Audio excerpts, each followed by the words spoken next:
déjame hacerte una pregunta incómoda. ¿Por qué puedes pasar 3 horas scrolleando el teléfono sin esfuerzo, pero no consigues leer 20 minutos de un libro que sabes que cambiaría tu vida?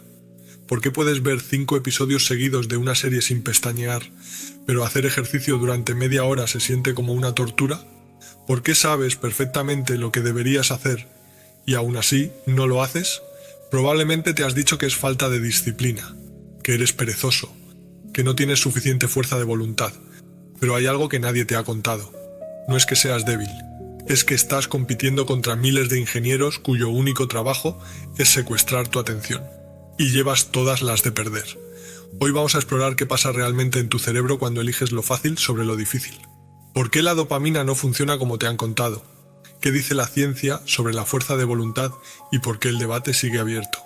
Y lo más importante, ¿qué puedes hacer con todo esto que no sea simplemente sentirte culpable? Si te gusta este contenido, suscríbete y activa la campanita para no perderte nada. Cuéntame en comentarios. ¿Cuál es esa cosa que sabes que deberías hacer, pero no consigues hacer? Sé honesto. Empecemos. Para entender por qué te cuesta tanto hacer las cosas que sabes que deberías hacer, necesito llevarte primero a un laboratorio en Cambridge, Inglaterra, donde un neurocientífico llamado Wolfram Schultz pasó años observando el cerebro de monos mientras les daba jugo de frutas. Lo que descubrió cambió para siempre nuestra comprensión de cómo funciona la motivación humana, y te explica mucho más sobre tu vida de lo que probablemente imaginas. El experimento era simple en apariencia. Schultz entrenó a los monos para que presionaran una palanca cuando veían una luz encenderse. Si presionaban la palanca, recibían un chorrito de jugo, una recompensa que les encantaba. Mientras tanto, Schultz monitoreaba la actividad de las neuronas dopaminérgicas en sus cerebros, las neuronas que liberan dopamina. Lo que esperaba encontrar era esto, que la dopamina se liberara cuando el mono recibía el jugo. Después de todo, la dopamina es la molécula del placer, o al menos eso es lo que todos creíamos. Y al principio eso es exactamente lo que pasaba. El mono veía la luz, presionaba la palanca, recibía el jugo, y sus neuronas dopaminérgicas se disparaban con entusiasmo. Pero después de que los monos aprendieron la rutina, algo extraño empezó a ocurrir. La dopamina dejó de liberarse cuando recibían el jugo. En cambio, empezó a liberarse antes, en el momento en que veían la luz. No cuando obtenían la recompensa, sino cuando anticipaban que la recompensa vendría. Y aquí viene la parte más reveladora. Schultz modificó el experimento. A veces, después de que el mono presionaba la palanca, el jugo no llegaba. Y cuando eso pasaba, la actividad dopaminérgica no solo dejaba de aumentar, sino que caía por debajo del nivel normal. Caía en negativo. El mono no estaba simplemente neutral, estaba activamente decepcionado. Su cerebro registraba la ausencia de la recompensa esperada como algo peor que no haber esperado nada. Lo que Schultz había descubierto era que la dopamina no codifica el placer, codifica el error de predicción de recompensa. Es decir, la diferencia entre lo que esperabas obtener y lo que realmente obtuviste. Si obtienes más de lo esperado, pico de dopamina. Si obtienes lo esperado, nada especial. Si obtienes menos de lo esperado, caída dolorosa. Esto cambia completamente cómo debemos entender la motivación. La dopamina no es la molécula del placer, es la molécula del deseo, de la anticipación, de la búsqueda. Te impulsa a perseguir cosas, no a disfrutarlas. Y esa distinción es crucial para entender por qué tu teléfono te atrapa de una manera que un libro no puede. Hay otro científico que llevó esta idea aún más lejos. Se llama Kent Berridge y trabaja en la Universidad de Michigan. Berridge hizo una distinción que parece sutil, pero es profundamente importante. La diferencia entre wanting y liking, entre querer algo y disfrutarlo. En español no tenemos palabras exactas para capturar esta diferencia, pero piénsalo así. Wanting es el impulso que te lleva a buscar algo. Liking es el placer que sientes cuando lo tienes. Parecen lo mismo, pero no lo son. Y lo revolucionario del trabajo de Berridge es que demostró que están mediados por sistemas cerebrales diferentes. La dopamina está principalmente involucrada en el wanting, en el querer. Los opioides endógenos, otro sistema de neurotransmisores completamente distinto, están más involucrados en el liking, en el disfrutar. Y aquí está la implicación devastadora. Puedes querer algo desesperadamente sin disfrutarlo cuando lo obtienes. Puedes estar impulsado a buscar algo una y otra vez, mientras cada vez te deja más vacío. Esto explica la adicción. El adicto a la heroína no disfruta de la droga como lo hacía al principio. Muchos describen que ya ni siquiera les gusta, pero la quieren con una intensidad que no pueden controlar. El sistema de wanting está secuestrado, disparándose sin cesar, mientras el sistema de liking está agotado o desconectado. Y aquí es donde necesitas mirarte honestamente. Piensa en cuando scrolleas el teléfono durante horas. ¿Realmente lo estás disfrutando? ¿O hay algo compulsivo en ello? ¿Algo que se siente más como un impulso que como un placer? La mayoría de las personas, si son honestas, reconocen que hay muy poco liking en el scroll infinito. Hay mucho wanting, mucho impulso de seguir, de ver qué viene después, de buscar el siguiente estímulo. Pero el placer real, la satisfacción genuina, está extrañamente ausente. Y cuando finalmente sueltas el teléfono después de 2 horas, ¿cómo te sientes? No satisfecho, no descansado, te sientes vacío, quizá ansioso, quizá culpable. Mucho wanting sin liking deja un residuo desagradable. Es como comer sin saborear, como rascar una picazón que solo empeora cuanto más la rascas. Ahora necesito hablarte de alguien que ha estudiado este fenómeno desde el lado clínico. Se llama Anna Lembke, es psiquiatra en Stanford y dirige una clínica de adicciones. Escribió un libro llamado Dopamine Nation, donde propone un modelo para entender lo que está pasando, un modelo basado en la idea de una balanza. Imagina que en tu cerebro hay una balanza. En un lado está el placer, en el otro el dolor. Tu cerebro está constantemente buscando equilibrio, lo que los científicos llaman homeostasis. No quiere estar demasiado arriba ni demasiado abajo, quiere estar en el centro. Cuando experimentas placer, la balanza se inclina hacia ese lado. Pero tu cerebro no puede permitir que se quede ahí, necesita volver al equilibrio. Así que genera una respuesta compensatoria, inclinando la balanza hacia el lado del dolor. Lemke lo describe con la metáfora de pequeños gremlins que saltan al lado del dolor para contrarrestar el placer.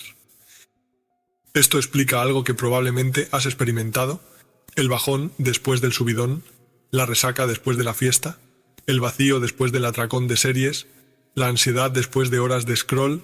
No es casualidad que te sientas peor después de un exceso de placer fácil. Es tu cerebro compensando, tratando de volver al equilibrio. Pero aquí está el problema. Si repites este ciclo constantemente, si bombardeas tu cerebro con picos de placer fácil día tras día, algo empieza a cambiar a nivel estructural. La balanza ya no vuelve al centro, se queda permanentemente inclinada hacia el lado del dolor. Tu punto de equilibrio se desplaza. Esto es lo que los científicos llaman tolerancia, y lo que en el fondo es una recalibración de tu sistema de recompensa. Necesitas cada vez más estímulo para alcanzar el mismo nivel de placer. El primer video de TikTok era emocionante.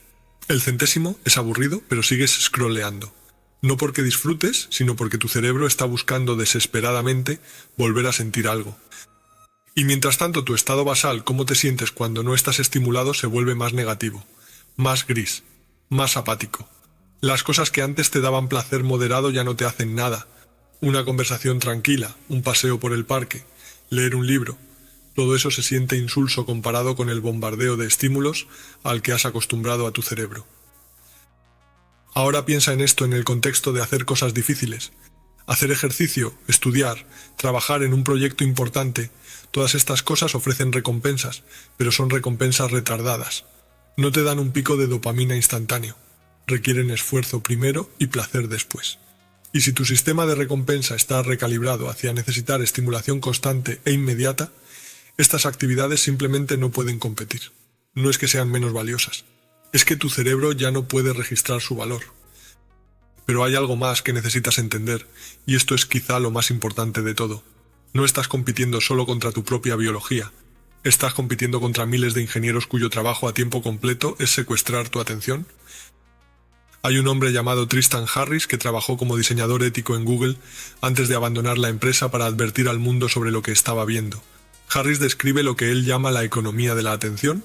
En esta economía, tu atención es el producto que las empresas tecnológicas venden a los anunciantes. Y cuanto más tiempo pases en sus plataformas, más dinero ganan. Esto significa que hay equipos enteros de personas muy inteligentes, con doctorados en psicología y neurociencia, dedicados a encontrar formas de mantenerte enganchado.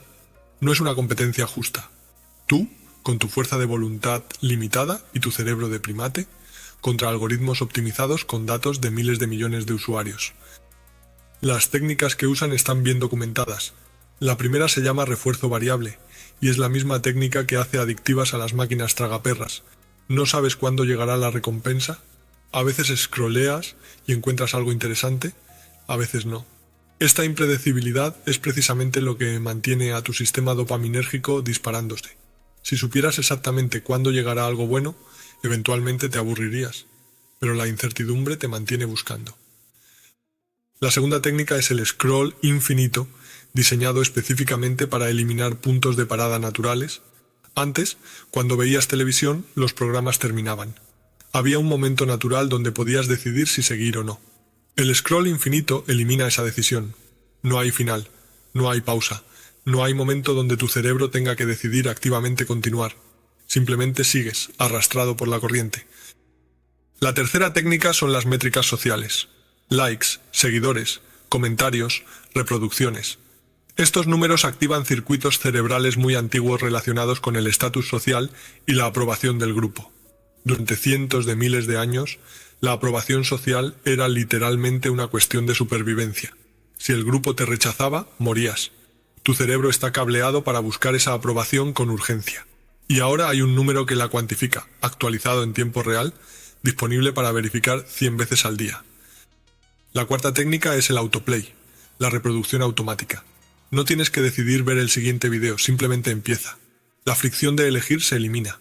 Y cada momento de fricción eliminado es un momento donde tu capacidad de decidir conscientemente se bypassea. Adam Alter, psicólogo de NYU, escribió un libro llamado Irresistible, donde documenta todo esto en detalle. Y cuenta algo revelador. Muchos de los ejecutivos de tecnología que diseñan estos productos no dejan que sus propios hijos los usen. Steve Jobs limitaba severamente el tiempo de pantalla de sus hijos. Los fundadores de Instagram y Twitter han hablado públicamente sobre los peligros de sus propias creaciones. Ellos saben lo que han construido. Gloria Mark, profesora de informática en UC Irvine, ha estudiado cómo trabajamos en la era digital. Sus hallazgos son perturbadores. El trabajador promedio cambia de tarea cada 3 minutos. 3 minutos. Y después de cada interrupción, toma un promedio de 23 minutos volver a alcanzar el mismo nivel de concentración. Haz las matemáticas. Si cambias de tarea cada 3 minutos y necesitas 23 para recuperar la concentración, nunca estás realmente concentrado. Vives en un estado perpetuo de atención fragmentada, y la atención fragmentada no es neutral. Tiene costes cognitivos reales. Tu capacidad de pensamiento profundo se atrofia. Tu tolerancia al aburrimiento desaparece. Tu habilidad para mantener una línea de pensamiento durante más de unos minutos se deteriora. El cerebro, como cualquier otra parte del cuerpo, se adapta a lo que le pides que haga. Si le pides constantemente que salte de estímulo en estímulo, se vuelve muy bueno en eso y muy malo en todo lo demás. Ahora bien, quiero ser muy claro sobre algo. Nada de esto significa que seas débil, que seas flojo, que tengas algún defecto de carácter. Significa que eres un ser humano con un cerebro que evolucionó para un mundo completamente diferente. Un mundo donde el azúcar era escasa, donde la novedad era rara, donde la aprobación social venía de interacciones cara a cara con tu tribu, no de números en una pantalla. Tu cerebro no está roto. Está funcionando exactamente como fue diseñado para funcionar. El problema es que el entorno donde ahora existe es radicalmente diferente al entorno para el que fue diseñado. Es como poner un pez en un desierto y culparlo por no caminar bien. El pez no tiene ningún defecto. Simplemente está en el entorno equivocado. Y esto es importante porque la narrativa dominante sobre la productividad y la disciplina tiende a culpar al individuo. Si no puedes concentrarte es que no tienes suficiente fuerza de voluntad. Si no puedes dejar el teléfono es que eres adicto. Si no puedes hacer cosas difíciles es que eres perezoso. Pero esta narrativa ignora completamente el contexto. Ignora que estás luchando contra sistemas diseñados específicamente para explotarte. Ignora que la competencia no es justa. Hay otra cosa que quiero que consideres. El acceso a estos estímulos no es igual para todos. Un niño que crece con un teléfono en la mano desde los 6 años tiene una relación con la dopamina diferente a alguien que creció jugando en la calle. Las personas en situaciones de estrés, de precariedad, de soledad, son más vulnerables a buscar alivio en el placer inmediato. Es fácil decirle a alguien, deja el teléfono y hace ejercicio, cuando tu vida tiene estabilidad, propósito y conexión. Es mucho más difícil cuando el teléfono es tu único escape de una realidad que se siente insoportable. Esto no es una excusa para no hacer nada. Es contexto. Es reconocer que el problema es más complejo que simplemente decirle a la gente que tenga más disciplina, y es necesario para poder hablar honestamente sobre soluciones. Hay algo más que necesitas entender antes de que pasemos a las soluciones, y es quizá lo más inquietante de todo lo que hemos explorado hasta ahora.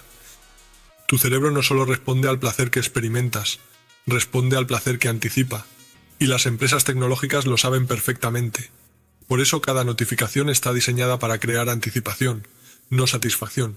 El punto rojo sobre el icono de una aplicación no te dice qué hay dentro, solo te dice que hay algo. Y esa incertidumbre, esa posibilidad de que sea algo interesante, es precisamente lo que dispara tu dopamina. Recuerda lo que descubrió Schultz con los monos. La dopamina no se liberaba cuando recibían el jugo, se liberaba cuando veían la luz que anticipaba el jugo. La notificación es tu luz. El contenido detrás de ella es el jugo. Y a menudo, cuando finalmente abres la aplicación, lo que encuentras es decepcionante. Un mensaje irrelevante, un like de alguien que no conoces, una actualización que no te importa. La anticipación era más placentera que la realidad. Pero tu cerebro no aprende la lección. La próxima vez que aparezca el punto rojo, volverá a disparar dopamina. Volverá a crear esa urgencia de verificar. Porque el sistema dopaminérgico no es racional. No evalúa si las últimas 10 veces valieron la pena. Solo responde a la posibilidad de recompensa. Esto crea un patrón que los psicólogos llaman bucle de compulsión. Anticipación, acción, decepción y vuelta a empezar. Cada ciclo refuerza el siguiente. Cada vez que verificas el teléfono y encuentras algo mínimamente interesante, fortaleces la conexión neuronal que te llevará a verificarlo de nuevo. Y cada vez que no encuentras nada pero sigues verificando, estás entrenando a tu cerebro para actuar compulsivamente sin recompensa real.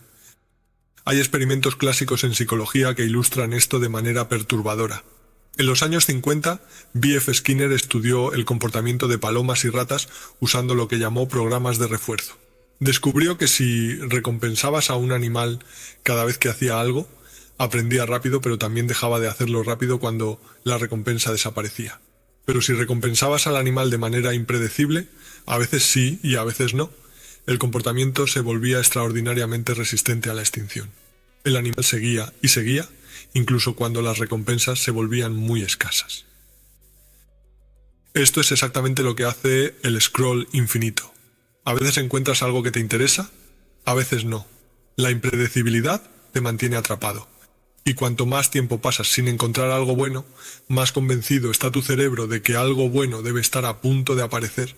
Es la misma lógica que mantiene a los jugadores frente a las máquinas tragaperras. La próxima vez será la buena. También quiero hablarte de algo que rara vez se menciona en las conversaciones sobre dopamina y motivación: el papel del estrés crónico. Cuando estás estresado, tu cerebro entra en un modo de funcionamiento diferente. El cortisol, la hormona del estrés, afecta directamente al sistema de recompensa. Bajo estrés crónico, tu capacidad de experimentar placer con recompensas normales disminuye. Las cosas que antes disfrutabas se vuelven grises.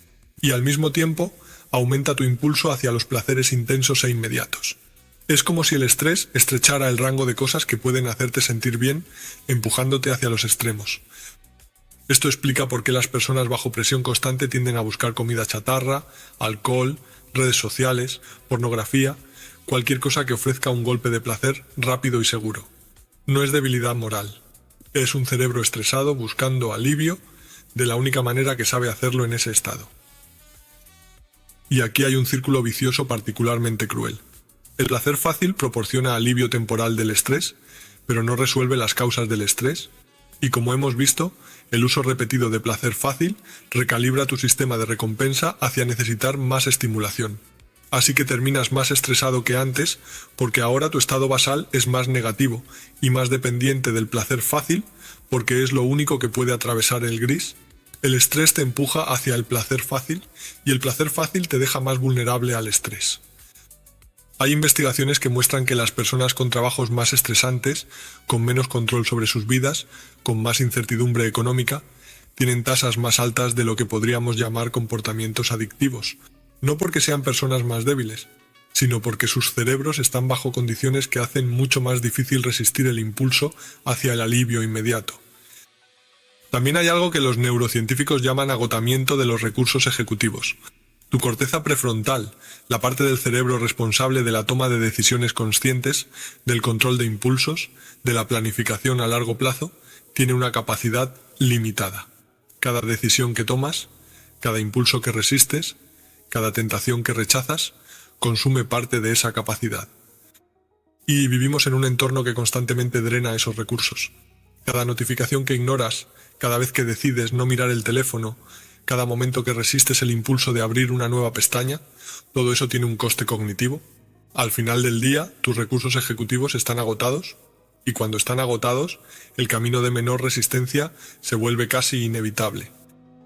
Por eso las personas tienden a comer peor por la noche que por la mañana. Por eso es más difícil resistir las tentaciones después de un día largo de trabajo.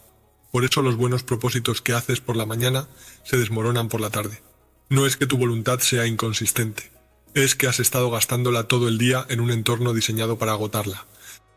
Todo esto pinta un panorama que podría parecer desalentador. Estás atrapado entre una biología que evolucionó para buscar placer inmediato, un entorno diseñado para explotar esa biología, niveles de estrés que amplifican tu vulnerabilidad y recursos cognitivos que se agotan constantemente. ¿Qué posibilidad tienes?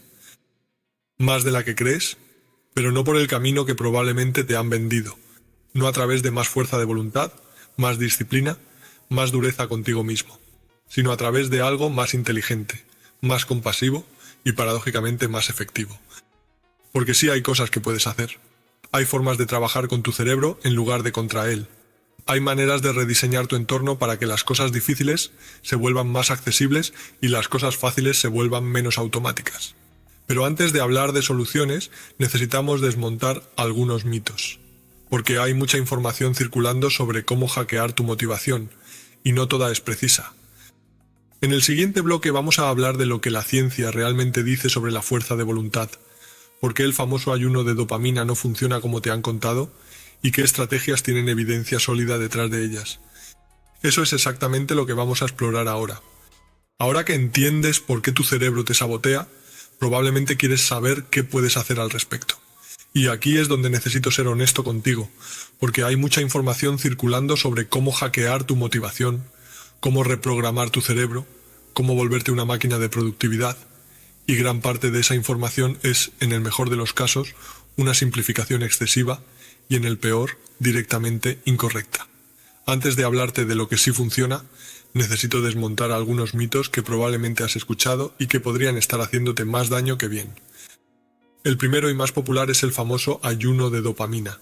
Quizá hayas oído hablar de él, se hizo viral hace unos años especialmente en círculos de Silicon Valley, la idea de que si te privas de todos los placeres durante un día, tu cerebro se resetea, tus receptores de dopamina se recuperan y de pronto las cosas simples vuelven a darte placer.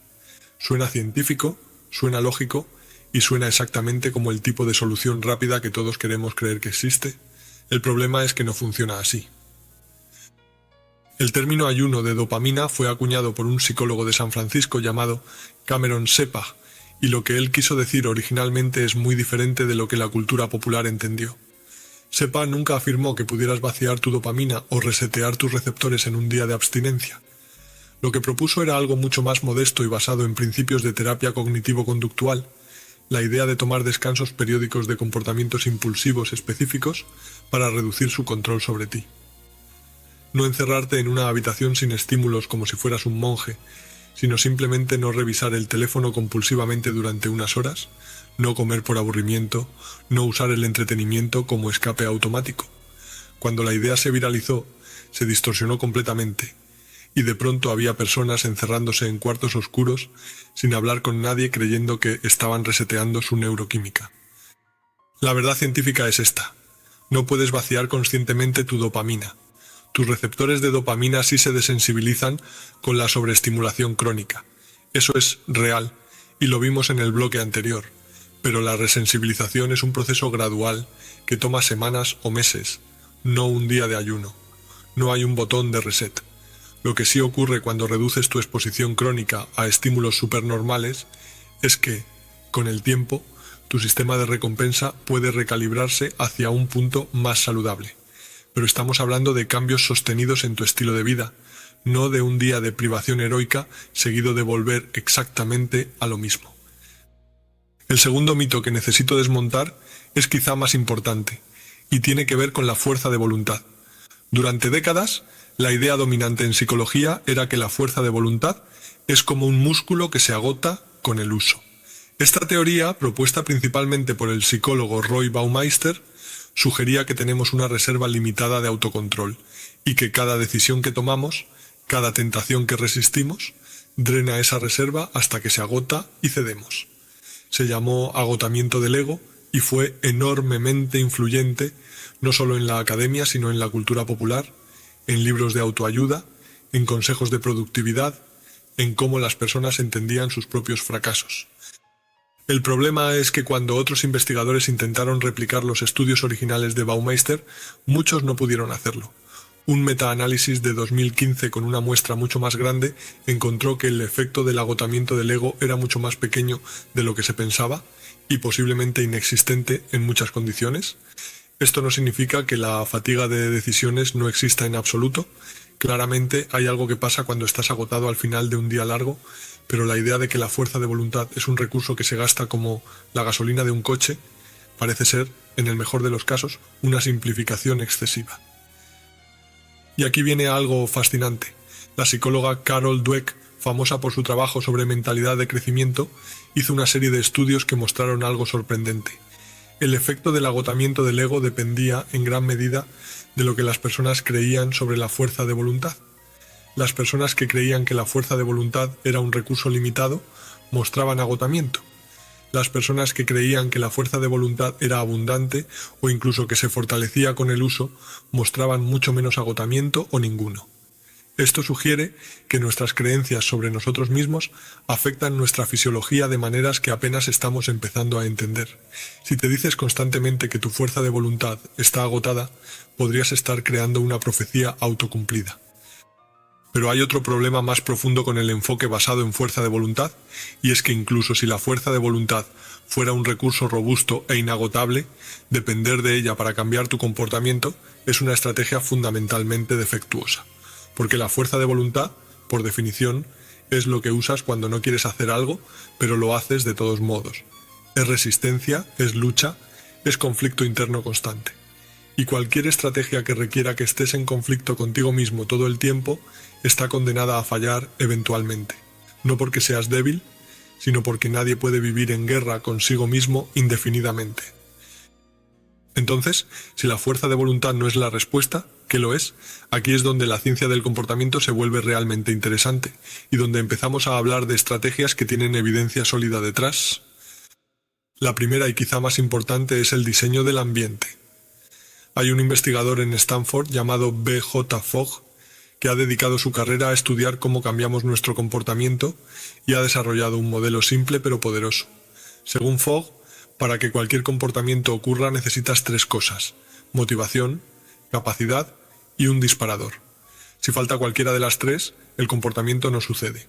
La motivación es querer hacerlo, la capacidad es poder hacerlo, y el disparador es algo que te recuerda o te impulsa a hacerlo en el momento adecuado. Lo brillante del modelo de Fogg es que muestra por qué depender de la motivación es una mala estrategia. La motivación fluctúa constantemente. Algunos días te despiertas con ganas de conquistar el mundo y otros días apenas puedes salir de la cama. Si tu sistema para hacer cosas difíciles depende de sentirte motivado, vas a fallar cada vez que la motivación esté baja, que es precisamente cuando más necesitas el sistema. En cambio, Fogg propone enfocarse en la capacidad y en los disparadores, cosas que puedes diseñar y controlar independientemente de cómo te sientas. La capacidad incluye qué tan fácil es físicamente hacer la tarea, cuántos pasos requiere, cuánta fricción hay entre tú y la acción, y aquí está el insight clave. Pequeñas reducciones en la fricción producen grandes aumentos en el comportamiento. Cada paso adicional que tienes que dar, cada decisión adicional que tienes que tomar, cada obstáculo, por pequeño que sea, reduce significativamente la probabilidad de que hagas algo. Amazon entendió esto perfectamente cuando patentó la compra con un clic. Descubrieron que cada clic adicional en el proceso de compra representaba una pérdida significativa de ventas. La fricción importa más de lo que intuimos. Aplicado a tu vida, esto significa que en lugar de intentar tener más disciplina para leer, deberías poner el libro en tu almohada y el teléfono en otra habitación. Ahora la fricción de leer es casi cero. El libro está ahí esperándote y la fricción de distraerte con el teléfono es alta, tendrías que levantarte e ir a buscarlo. No estás luchando contra tu cerebro, estás rediseñando el campo de batalla para que tu cerebro no tenga que luchar. En lugar de intentar tener más disciplina para hacer ejercicio por la mañana, deberías dormir con la ropa deportiva puesta y poner tus zapatillas al lado de la cama. Cuando suene la alarma, la fricción para salir a correr es mínima. Prácticamente ya estás listo. Este principio funciona también en la dirección opuesta. Puedes añadir fricción a los comportamientos que quieres evitar. Si quieres pasar menos tiempo en redes sociales, no basta con decirte que vas a usarlas menos, eso es depender de la fuerza de voluntad. En cambio, borra las aplicaciones del teléfono y accede solo desde el ordenador. Ahora, cada vez que quieras revisar Instagram, tienes que encender el ordenador, abrir el navegador, ir a la página, iniciar sesión. La mayoría de las veces, la fricción será suficiente para que decidas que no vale la pena. No porque seas más disciplinado, sino porque has diseñado tu entorno para que el camino de menor resistencia sea el comportamiento que deseas. James Clear, autor de Atomic Habits, sintetizó décadas de investigación sobre cambio de comportamiento en 4 leyes simples que complementan perfectamente el modelo de Fogg. La primera ley es hacerlo obvio, asegurarte de que los disparadores para tus buenos hábitos sean visibles y claros. La segunda es hacerlo atractivo, asociar el hábito con algo placentero. La tercera es hacerlo fácil, reducir la fricción al mínimo. Y la cuarta es hacerlo satisfactorio, asegurarte de que haya alguna recompensa inmediata, aunque sea pequeña.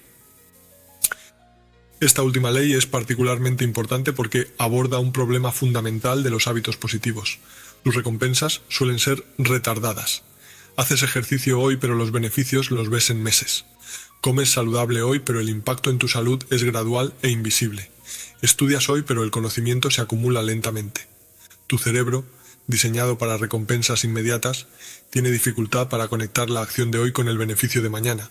Por eso Clear sugiere añadir recompensas inmediatas artificiales, no como soborno sino como puente, algo que haga que el comportamiento se sienta satisfactorio ahora mientras esperas las recompensas naturales que vendrán después. Hay otra estrategia con evidencia sólida que quiero explorar contigo, y tiene que ver con algo que mencioné brevemente antes: la identidad. La mayoría de los intentos de cambio de comportamiento se enfocan en los resultados. Quiero perder 10 kilos, quiero leer 20 libros al año, quiero correr una maratón. Estos objetivos están bien como dirección, pero como motor de cambio son débiles porque no tocan quién eres, solo tocan qué quieres lograr. Y cuando el resultado tarda en llegar o cuando enfrentas obstáculos, la motivación basada en resultados se desmorona. El cambio basado en identidad funciona diferente. En lugar de decir voy a leer más, dices soy un lector. En lugar de decir voy a hacer ejercicio, dices soy alguien que entrena. En lugar de decir debería trabajar en mi proyecto, dices soy alguien que construye cosas. Parece una diferencia semántica casi trivial, pero hay investigación que sugiere que el lenguaje de identidad activa procesos cognitivos diferentes. Cuando algo es parte de tu identidad, no necesitas motivación externa para hacerlo, simplemente lo haces porque es quien eres. Hay un estudio famoso sobre votación donde a un grupo de personas se les preguntó si iban a votar y a otro grupo se les preguntó si eran votantes. La diferencia en participación electoral fue significativa. Las personas a quienes se les preguntó si eran votantes acudieron a votar en mayor proporción. El lenguaje de identidad crea un compromiso diferente, más profundo, que el lenguaje de acción. Pero aquí hay un matiz importante que los gurús de productividad suelen ignorar. No puedes simplemente declarar una identidad y esperar que se materialice. Decir, soy un corredor cuando nunca has corrido en tu vida no te convierte en corredor. La identidad se construye con evidencia, con pequeñas acciones que van acumulándose hasta que tienes suficientes pruebas para creértelo. Cada vez que sales a correr, aunque sean 5 minutos, estás votando por tu identidad como corredor. Cada vez que lees unas páginas, aunque sea poco, estás votando por tu identidad como lector. La identidad no es algo que declaras, es algo que construyes acción por acción. También quiero hablarte de algo que la ciencia ha descubierto sobre cómo aprendemos y cambiamos. algo que contradice la intuición de la mayoría de personas. Se llama dificultades deseables, un concepto desarrollado por el psicólogo Robert Bjork. La idea es que las condiciones que hacen el aprendizaje más difícil a corto plazo a menudo mejoran la retención a largo plazo. Estudiar el mismo material en diferentes lugares es más difícil que estudiarlo siempre en el mismo sitio, pero produce mejor aprendizaje. Espaciar tu práctica a lo largo de varios días es más difícil que concentrarla en una sola sesión maratónica, pero produce mejor retención. Testearte a ti mismo, intentar recordar activamente en lugar de simplemente releer, es más difícil y frustrante, pero es dramáticamente más efectivo. Esto tiene implicaciones profundas para cómo abordamos las cosas difíciles. El esfuerzo no es solo un coste a minimizar. A veces el esfuerzo es precisamente lo que hace que el aprendizaje sea duradero. Cuando algo se siente difícil, cuando tu cerebro tiene que trabajar para procesar o recordar, ese trabajo extra está creando conexiones más fuertes. La facilidad puede ser enemiga del aprendizaje real. Esto no significa que todo deba ser difícil todo el tiempo, pero sí significa que la dificultad en sí misma no es necesariamente una señal de que algo está mal. A veces esa es una señal de que algo está funcionando. Ahora quiero hablar de algo relacionado con la neuroplasticidad, porque este término aparece constantemente en contenido sobre productividad y motivación, a menudo de maneras que exageran o distorsionan lo que realmente significa. La neuroplasticidad es la capacidad del cerebro de cambiar su estructura y función en respuesta a la experiencia. Es real, está bien documentada y es una de las características más extraordinarias del cerebro humano, pero no es magia, no es instantánea, y no significa que puedas recablear tu cerebro en días o semanas simplemente queriendo hacerlo.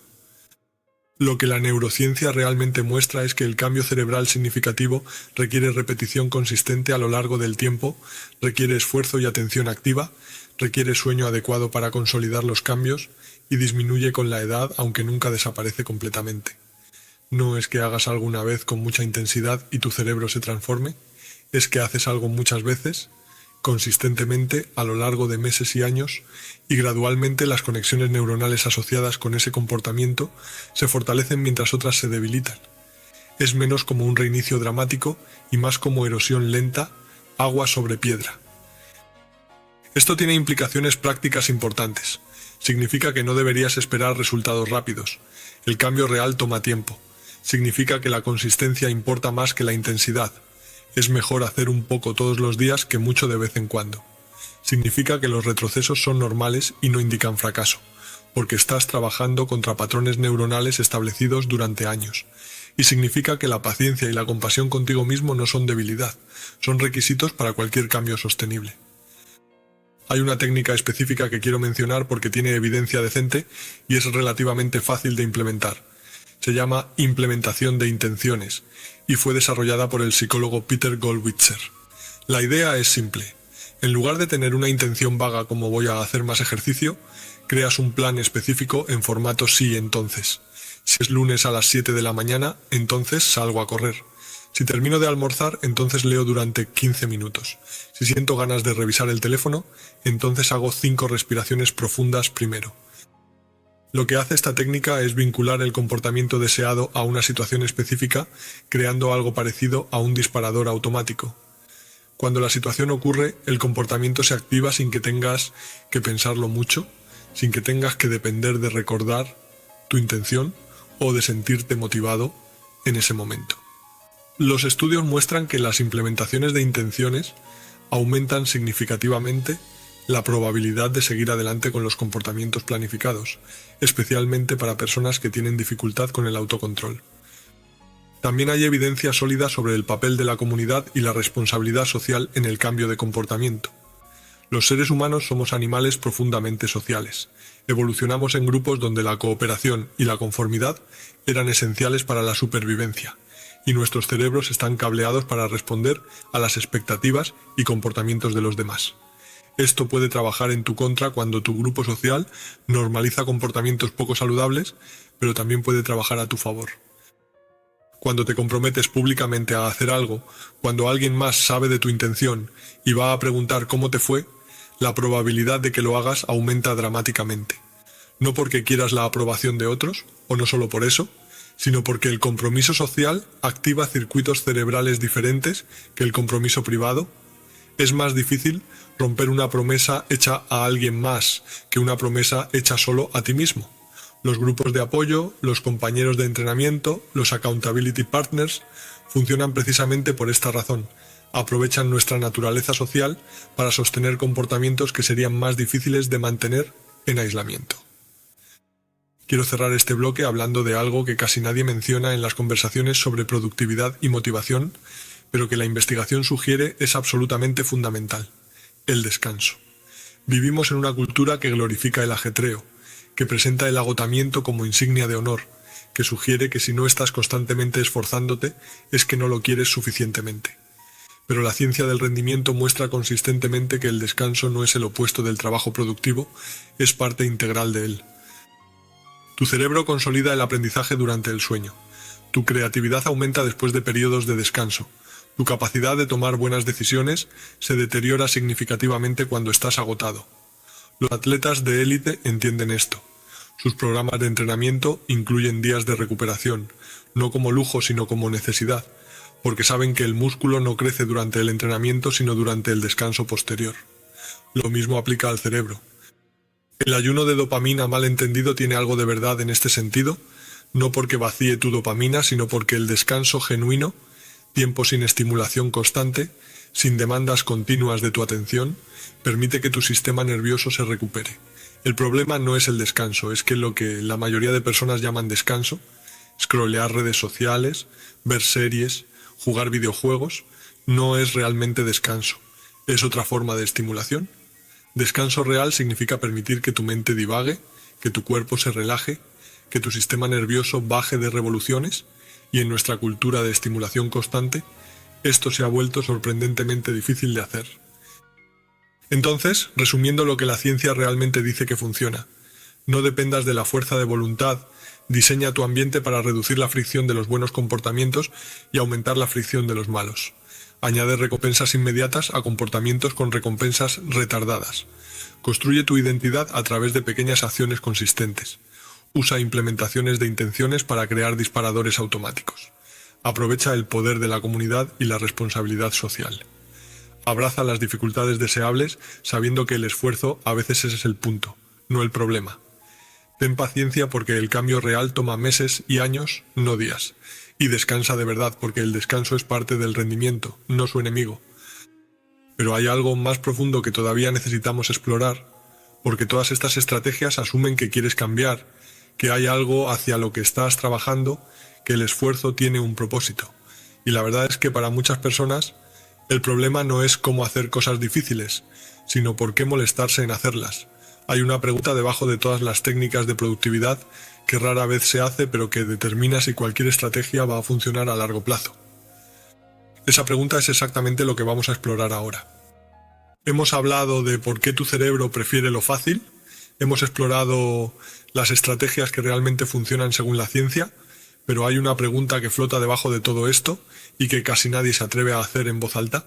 Es una pregunta incómoda porque no tiene una respuesta técnica, no hay un hack neurológico que la resuelva, no hay un diseño de ambiente que la elimine. La pregunta es esta: ¿por qué quieres querer hacer cosas difíciles? Parece obvia. Parece que la respuesta debería ser evidente, pero si te sientas con ella, honestamente, descubrirás que es más complicada de lo que parece. Y creo que hasta que no la respondas de manera genuina, ninguna técnica de productividad va a funcionar a largo plazo. Déjame explicar qué quiero decir. La mayoría del contenido sobre motivación y disciplina asume que todos queremos las mismas cosas: ser más productivos, lograr más, optimizarnos, convertirnos en versiones mejoradas de nosotros mismos. Asume que el único problema es cómo llegar ahí, que el destino está claro y solo necesitamos el mapa correcto. Pero esta suposición ignora algo fundamental. Ignora que muchas personas no saben realmente qué quieren, o quieren cosas que en realidad no quieren, o quieren cosas porque creen que deberían quererlas, o están tan desconectadas de sus deseos genuinos que han sustituido los propios por los de otros sin darse cuenta. Piensa en cuántas veces has querido algo solo porque viste que alguien más lo tenía. Piensa en cuántas metas que te has propuesto venían de expectativas familiares, presión social, imágenes de éxito que absorbiste de películas, redes sociales, publicidad. Piensa en cuántas veces has trabajado duramente hacia algo solo para descubrir, cuando finalmente lo conseguiste, que no te hacía sentir como esperabas. El vacío después del logro, la pregunta de ¿y ahora qué? La extraña decepción de conseguir lo que creías que querías y descubrir que no era eso en absoluto. El filósofo Byung-Chul Han habla de lo que él llama la sociedad del rendimiento, un mundo donde nos hemos convertido en explotadores de nosotros mismos, donde ya no necesitamos jefes autoritarios porque hemos internalizado la demanda de productividad constante. Nos autoexplotamos en nombre de la autorrealización, nos agotamos persiguiendo metas que quizá ni siquiera son nuestras y cuando fracasamos nos culpamos a nosotros mismos en lugar de cuestionar el sistema. La libertad de ser todo lo que podemos ser se ha convertido en la obligación de ser todo lo que podemos ser, y esa obligación nos está destruyendo. Esto no significa que el esfuerzo sea malo o que las metas no importen. Significa que antes de preguntarte cómo ser más disciplinado, quizá deberías preguntarte para qué quieres ser más disciplinado. ¿Es algo que genuinamente te importa? ¿Algo que nace de tus valores más profundos? ¿Algo que le daría significado a tu vida? ¿O es algo que crees que deberías querer? ¿Algo que impresionaría a otros? ¿Algo que calmaría temporalmente la ansiedad de no ser suficiente? La diferencia importa enormemente, porque la motivación que nace de deseos genuinos es fundamentalmente diferente de la motivación que nace de la obligación o la comparación. Los psicólogos distinguen entre motivación intrínseca y motivación extrínseca. La motivación intrínseca es cuando haces algo porque el acto en sí mismo te resulta satisfactorio, interesante, significativo. La motivación extrínseca es cuando haces algo por una recompensa externa, ya sea dinero, reconocimiento, evitar un castigo o cumplir una expectativa. Décadas de investigación muestran consistentemente que la motivación intrínseca produce mejor rendimiento, mayor persistencia frente a obstáculos, más creatividad y, crucialmente, mayor bienestar. La motivación extrínseca puede funcionar a corto plazo, pero a largo plazo tiende a agotarse, especialmente si la recompensa externa no llega o deja de ser suficiente. Hay un estudio clásico que ilustra esto de manera perturbadora. Investigadores tomaron a niños que disfrutaban dibujar de manera natural, les dieron premios por dibujar durante un periodo de tiempo y luego retiraron los premios. Lo que encontraron fue que después de retirar los premios, los niños dibujaban menos que antes del experimento, menos incluso que niños que nunca habían recibido premios. La recompensa externa había erosionado la motivación intrínseca que existía originalmente.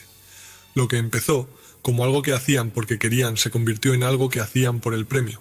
Y cuando el premio desapareció, también desapareció el deseo de hacerlo. Esto tiene implicaciones profundas para cómo abordamos el esfuerzo y la disciplina. Si te fuerzas a hacer algo que no te importa genuinamente, usando recompensas externas o pura fuerza de voluntad, podrías estar erosionando tu capacidad de encontrar satisfacción intrínseca en ello. La gamificación excesiva, convertir todo en puntos y rachas y logros desbloqueables, puede funcionar temporalmente, pero también puede entrenar a tu cerebro para necesitar esas recompensas externas, haciendo que la actividad en sí misma se sienta cada vez más vacía sin ellas. Entonces, ¿qué hacer con esto? Creo que antes de optimizar cómo haces las cosas necesitas claridad sobre por qué las haces, y esto requiere un tipo de trabajo que no es técnico sino introspectivo. Requiere preguntarte honestamente qué te importa, no qué debería importarte, no qué les importa a los demás, no qué impresionaría a tus padres o a tu jefe o a tus seguidores, sino qué genuinamente te importa a ti.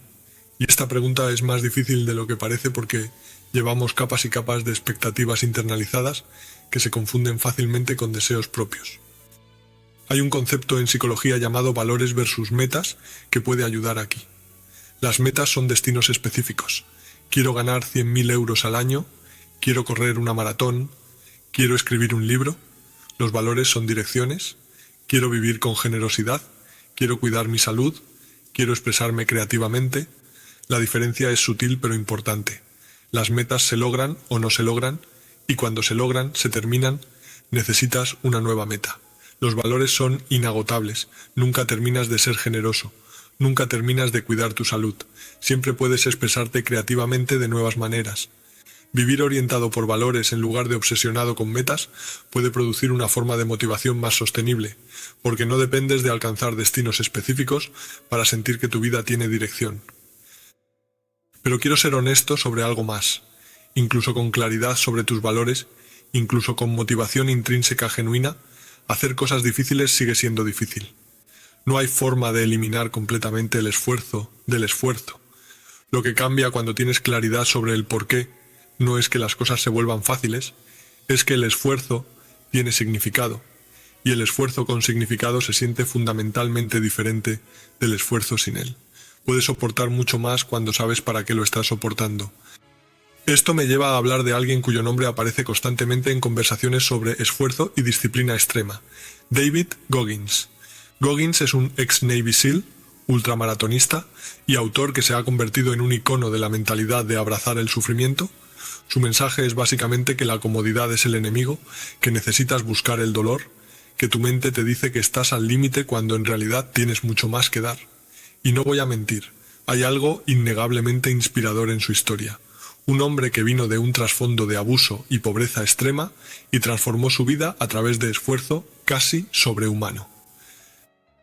Pero también creo que usar a Goggins como modelo para la persona promedio es problemático, y no solo porque la mayoría de nosotros no tenemos ni el deseo ni la capacidad de correr ultramaratones. El problema más profundo es que la historia de Goggins es también una historia de trauma.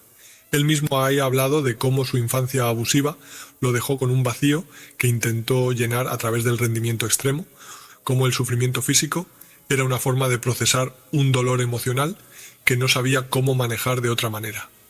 No estoy diciendo que su camino sea inválido, claramente funcionó para él, pero generalizar de su experiencia a un consejo universal de busca el sufrimiento ignora que lo que funciona para alguien procesando trauma severo no necesariamente es saludable o deseable para todos.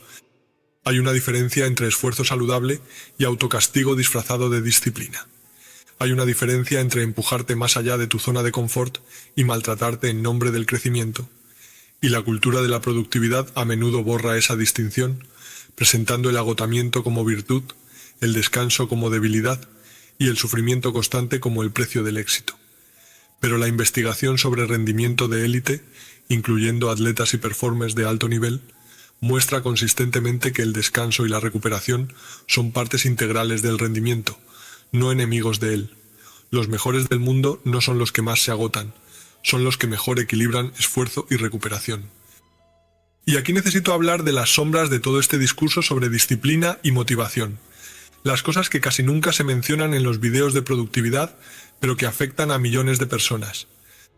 La primera sombra es la depresión. La depresión clínica no es pereza, no es falta de fuerza de voluntad, no es necesitar un mejor sistema de hábitos. Es una condición médica caracterizada por, entre otras cosas, anedonia. La incapacidad de sentir placer o interés en cosas que normalmente lo producirían.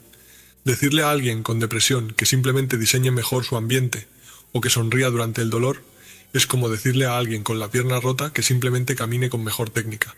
No es que no quieran, es que hay algo que no funciona a nivel fisiológico que requiere tratamiento, no consejos de productividad. La segunda sombra es el TDAH. El trastorno por déficit de atención e hiperactividad involucra diferencias estructurales y funcionales en el cerebro, particularmente en los sistemas dopaminérgicos que hemos estado discutiendo. Las personas con TDAH no es que no entiendan la importancia de concentrarse o que no quieran hacerlo, es que su cerebro literalmente funciona diferente. Pueden beneficiarse de estrategias de diseño ambiental, pero a menudo también necesitan tratamiento médico que aborde la neurobiología subyacente. Y la narrativa de que solo necesitas más disciplina puede ser extraordinariamente dañina para estas personas, añadiendo vergüenza y autoculpa a una condición que ya es difícil de manejar. La tercera sombra es el contexto socioeconómico. No todo el mundo tiene el mismo punto de partida. La capacidad de diseñar tu ambiente asume que tienes un ambiente que puedes diseñar. La capacidad de reducir fricción asume que no estás lidiando con obstáculos que no puedes eliminar. La capacidad de enfocarte en tus valores más profundos asume que no estás en modo supervivencia constante, preocupado por cómo pagar el alquiler o alimentar a tus hijos. El privilegio de poder elegir qué cosas difíciles hacer es precisamente eso, un privilegio. Y el discurso de productividad que ignora esto termina culpando a individuos por circunstancias sistémicas que están más allá de su control. La cuarta sombra es el burnout, el otro extremo del espectro. Por cada persona que lucha por motivarse a hacer cosas difíciles, hay otra que no puede parar, que ha internalizado tan profundamente la demanda de productividad que ya no sabe cómo descansar, que se siente culpable cuando no está siendo productiva, que ha confundido su valor como persona con su rendimiento. El burnout no es simplemente estar cansado, es un estado de agotamiento físico, emocional y mental causado por estrés prolongado y excesivo, y paradójicamente, las personas más propensas al burnout suelen ser las más responsables, las más comprometidas, las que más se esfuerzan. El mensaje de esfuérzate más puede ser exactamente lo contrario de lo que necesitan escuchar. Entonces, ¿qué queda después de todo esto?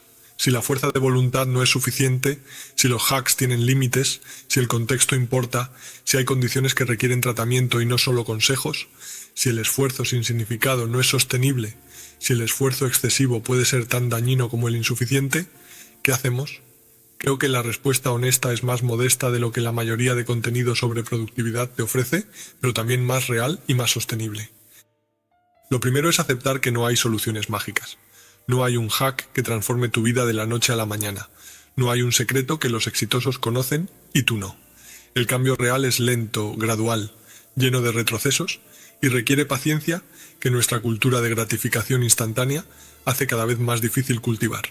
Si alguien te promete resultados rápidos y fáciles, probablemente te está vendiendo algo o simplificando tanto la realidad que el consejo se vuelve inútil. Lo segundo es conocerte a ti mismo honestamente. No quién deberías ser, no quién te gustaría ser, no quién otros esperan que seas, sino quién eres realmente, con tus fortalezas y tus limitaciones, tus patrones y tus tendencias, tu historia y tu contexto.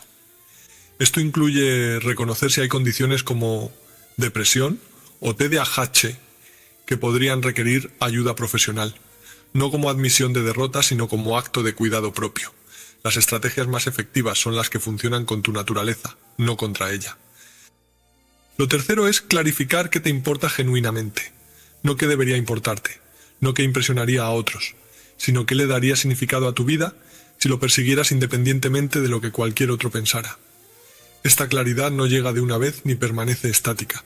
Es un proceso continuo de exploración y ajuste. Pero sin ella, cualquier esfuerzo es vulnerable a perder dirección cuando las cosas se ponen difíciles. Lo cuarto es diseñar tu ambiente inteligentemente, reduciendo la fricción de los comportamientos que quieres y aumentando la fricción de los que no quieres. Esto no requiere fuerza de voluntad sobrehumana, solo requiere pensar estratégicamente sobre cómo estructurar tu espacio y tu tiempo. Y es mucho más efectivo que depender de motivación o disciplina que fluctúan constantemente. Lo quinto es cultivar comunidad y conexión. Los seres humanos no estamos diseñados para funcionar en aislamiento. Tener personas que comparten tus valores, que apoyan tus esfuerzos, que te recuerdan tus compromisos, que celebran tus victorias y te sostienen en las derrotas, hace una diferencia enorme en lo que puedes lograr y sostener. El individualismo extremo de nuestra cultura nos ha convencido de que deberíamos poder hacerlo todos solos, pero esto contradice todo lo que sabemos sobre la naturaleza humana. Lo sexto es descansar de verdad. No scroll pasivo que se disfraza de descanso, pero es otra forma de estimulación, sino tiempo genuino sin demandas, sin productividad, sin optimización. El descanso no es el enemigo del rendimiento, es parte integral de él. Tu cerebro necesita tiempo para consolidar, para procesar, para recuperarse. Tratarlo como lujo o debilidad es contraproducente, además de insostenible. Y lo séptimo, quizá lo más importante, es cultivar compasión hacia ti mismo. Esto no significa dejar de esforzarte o aceptar cualquier cosa. Significa tratarte a ti mismo como tratarías a un amigo querido que está luchando. Significa reconocer que eres un ser humano imperfecto, navegando un mundo complejo, no una máquina que simplemente necesita mejor programación. Significa entender que los retrocesos son parte del proceso, no evidencia de fracaso. La investigación muestra que la autocompasión, lejos de producir complacencia, está asociada con mayor motivación, mayor resiliencia y mejor bienestar. Quiero terminar con una reflexión que va más allá de la productividad hacia algo más fundamental. Toda esta conversación sobre hacer cosas difíciles asume que hay algo que vale la pena hacer, algo hacia lo que merece la pena esforzarse, y en última instancia, esa es una pregunta sobre el significado, sobre qué hace que una vida sea buena, sobre qué queremos cuando miremos atrás desde el final. No creo que la respuesta a esa pregunta sea maximizar la productividad. No creo que sea lograr más, acumular más, optimizarte sin fin. Creo que la respuesta tiene más que ver con conexión, con contribución, con vivir de acuerdo a tus valores, con momentos de presencia y de amor y de significado que no se pueden cuantificar ni optimizar. Hacer cosas difíciles importa cuando esas cosas difíciles están al servicio de algo que genuinamente te importa. Importa cuando el esfuerzo tiene dirección, cuando el dolor tiene propósito, cuando el trabajo duro es expresión de tus valores más profundos y no simplemente una carrera sin fin hacia más. Pero hacer cosas difíciles por el simple hecho de hacerlas, por demostrar que puedes, por evitar la incomodidad de preguntarte si realmente quieres lo que estás persiguiendo, eso es una forma diferente de escape, tan adictiva y tan vacía como el scroll infinito que intentas evitar. Así que quizá la pregunta no es cómo volverte adicto a hacer cosas difíciles, quizá la pregunta es cómo encontrar algo que valga el esfuerzo, algo que cuando sea difícil, cuando duela, cuando quieras rendirte, puedas recordar por qué empezaste y encontrar en esa razón la fuerza para continuar. No porque seas una máquina de productividad perfectamente optimizada, sino porque eres un ser humano que ha encontrado algo que le importa lo suficiente como para luchar por ello. Y eso creo es lo más difícil de todo. No aprender técnicas de productividad, no hackear tu dopamina, no diseñar tu ambiente. Lo más difícil es la honestidad radical de preguntarte qué realmente quieres, de escuchar la respuesta aunque sea incómoda, de tener el coraje de perseguir lo que es tuyo aunque el mundo te diga que deberías querer otra cosa. Te dejo con una pregunta. No una pregunta retórica, sino una pregunta real que creo que merece tu tiempo y tu honestidad. Si mañana despertaras y por alguna magia tuvieras toda la disciplina que crees que necesitas, si pudieras hacer cualquier cosa difícil sin esfuerzo, si no hubiera fricción entre tú y tus metas, ¿qué harías? Y más importante aún, ¿por qué? La respuesta a esa pregunta probablemente te diga más sobre lo que necesitas que cualquier técnica de productividad. Cuéntame en comentarios qué te llevas de este vídeo. ¿Hay algo que te haya cambiado la perspectiva? ¿Algo que quieras empezar a hacer diferente? Y si conoces a alguien que está luchando con esto, alguien que se culpa por no ser suficientemente disciplinado, comparte este vídeo. A veces lo que necesitamos no es otro consejo de productividad, sino permiso para preguntarnos si estamos corriendo en la dirección correcta.